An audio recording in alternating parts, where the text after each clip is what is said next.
Have you ever considered that everything about you was planned with great care and detail? Have you ever noticed that there is not one other living soul like you? Even if you're a twin, you are both unique. If God took such care to craft us right down to our very fingerprint, why do we try so hard to blend into the background? My name is Angela Gardner, personality and leadership coach, founder of Biscotti Park, a 100 Coffees virtual community. And today we are going to look at how we are wired to interact with our environment and why we act and react the way we do. We will examine who we are and think about those around us, how they are the same or different. The principles I'm about to share with you are so simple that they have the power to literally change your life if you let them. Are you ready? I'm going to ask you two simple questions to walk you through our exercise today, and you will be able to use them going forward to understand yourself, assess those around you, and adapt accordingly. No more hiding. We are going to stand in who we are and learn to walk according to our design.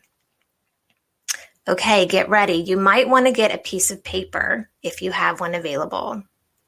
I'm going to ask you two questions, very simple questions. Ready?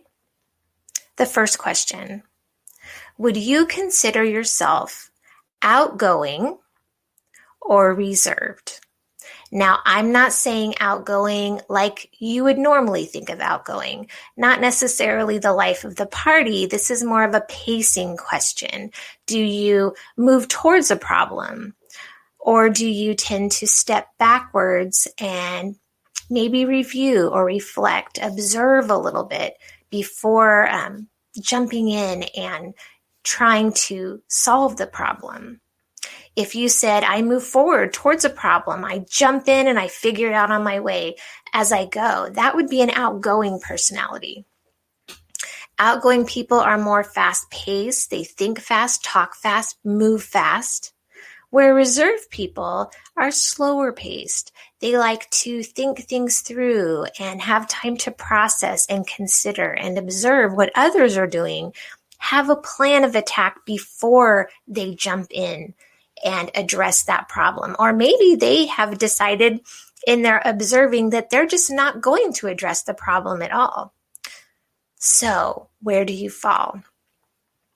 Let me give you some statistics. 40% of the world population is outgoing.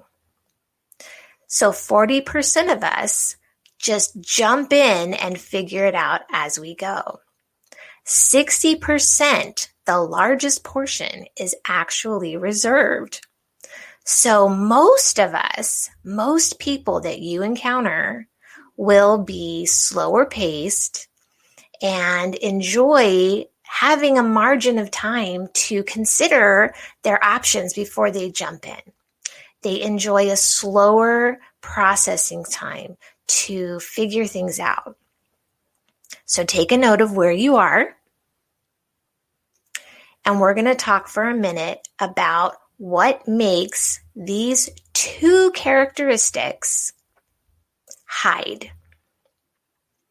So outgoing individuals are usually, when we find them hiding, they don't hide by nature, but if they're outgoing enough and they've gone through enough life, they might have accidentally offended someone with their fast pace or ran someone over.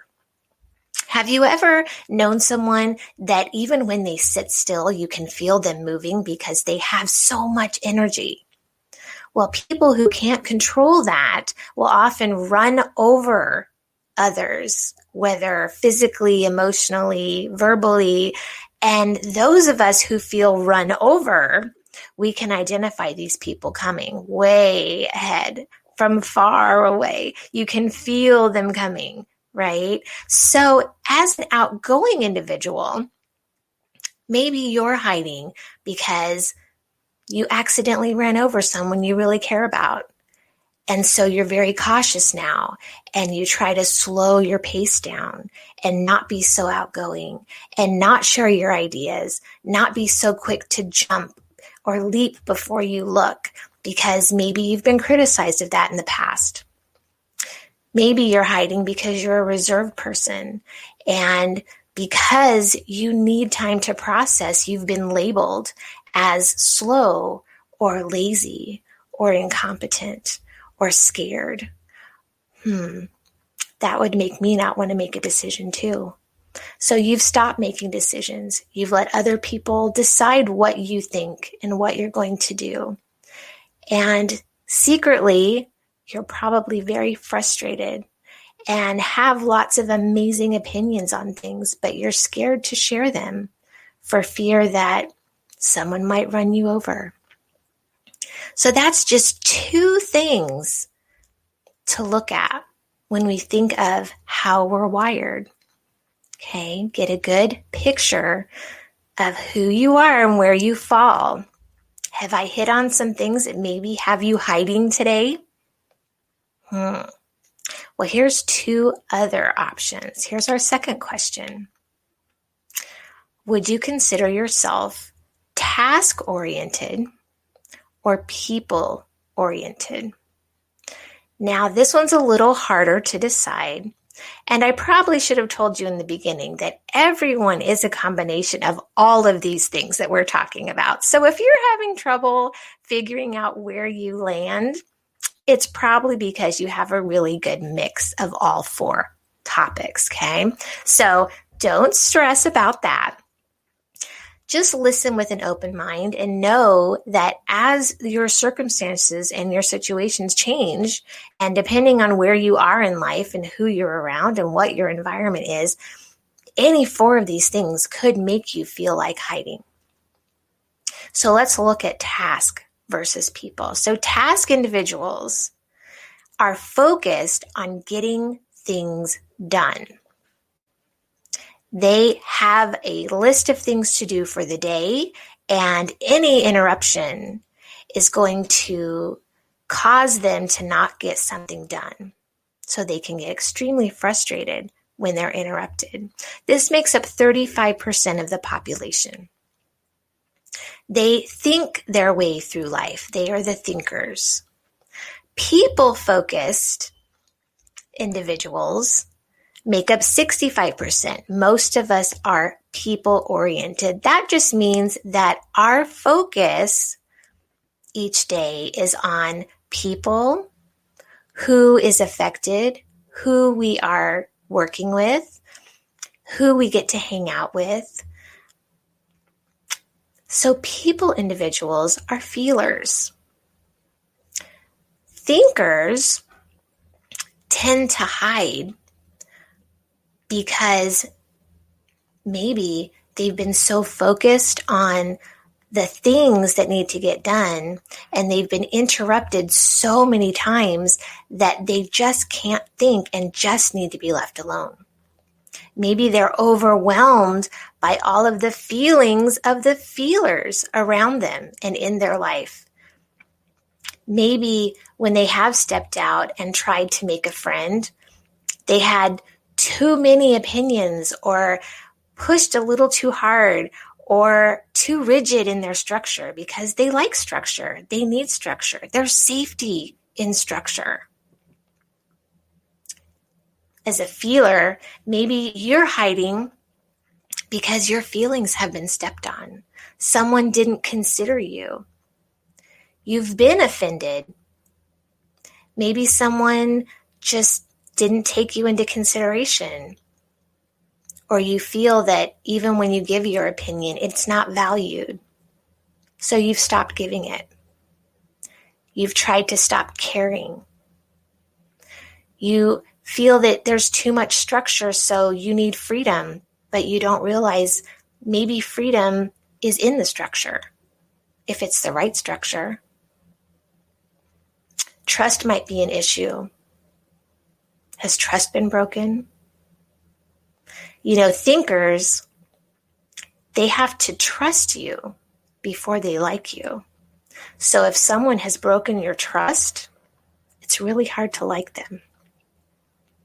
Feelers, on the other hand, they have to like you before they can trust you.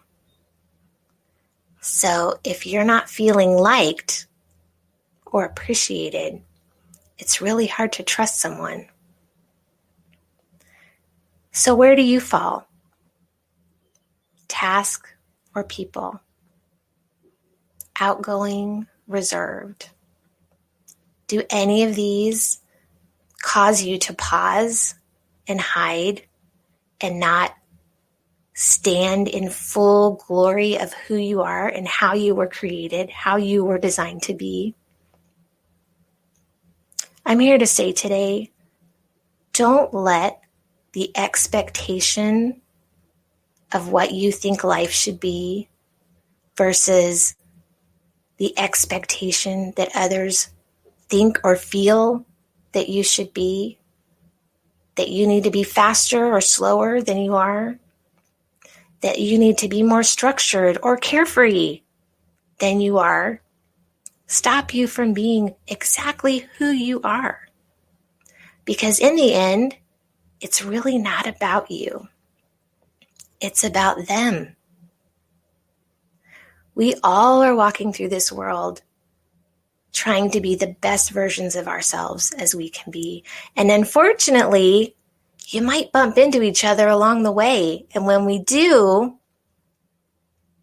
we have issues. Fast and slow people bump into each other, and there's conflict. Thinkers and feelers bump into each other, and there's conflict. There's nothing wrong with how either one of us is doing life. We're just doing different paces and different priorities.